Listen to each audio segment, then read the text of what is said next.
It's not gossip if you heard it here. Get that glass ready. She's spilling all the juicy tea. It's the Lowdown with L'Oreal on the Morning Hustle. Things are getting real crazy when it comes to Hulu's new documentary called Freaknik, The Wildest Party Never Told. Now, Kyle, sometimes these stories are better off not being told at all. and they're better off just being passed down over time. You know, when there wasn't any social media, there wasn't any real digital scene in the sense of automatically taking pictures and videos and uploaded in real time.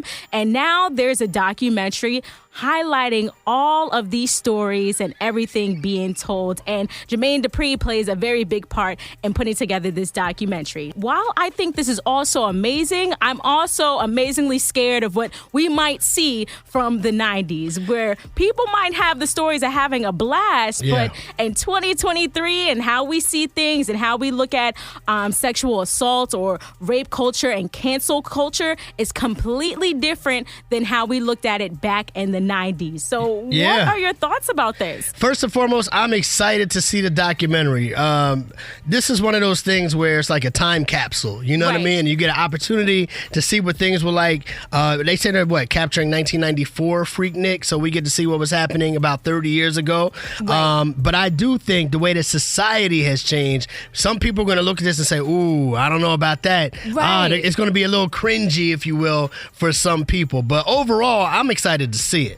Yeah, I think it's dope to see how this adds to and contributes to culture and music and the artists and the songs that are instrumental to the music that we listen to even to today. So I love it from the culture standpoint, but it's just a little concerning because I want to know what people's reactions are going to be. That's what it comes down to. Somebody's mama about to be real embarrassed. You see? And Mama, that's you? Mama was all in church all weekend long for Resurrection Weekend. She don't want to hear nothing about what she did in her past life during Freaknik, okay? Right, but back during Freaknik, she was at the red light twerking on the headlights. You understand what I'm saying? I mean, and that's a hit song to this day, okay? Shout out to Big Glow, because that was a moment, and I'm sure there were plenty of moments during Freaknik. So we're going to relive it all together. Maybe we'll learn something new. And you know what? They've tried to do Freakniks, I want to say 2022. The conversation has come up recently in the past few years, but it never just was successful. So maybe this documentary will highlight that as well. I won't be surprised if after this documentary they try to kick it back off again, if you know what I mean. You know what? I can definitely see that. It's just the question of how will it be done after this documentary? No doubt. Let's throw this out there really quick, too, because I know I was joking a second ago, Ash Mac, but is anybody nervous about being seen in this Freaknik documentary?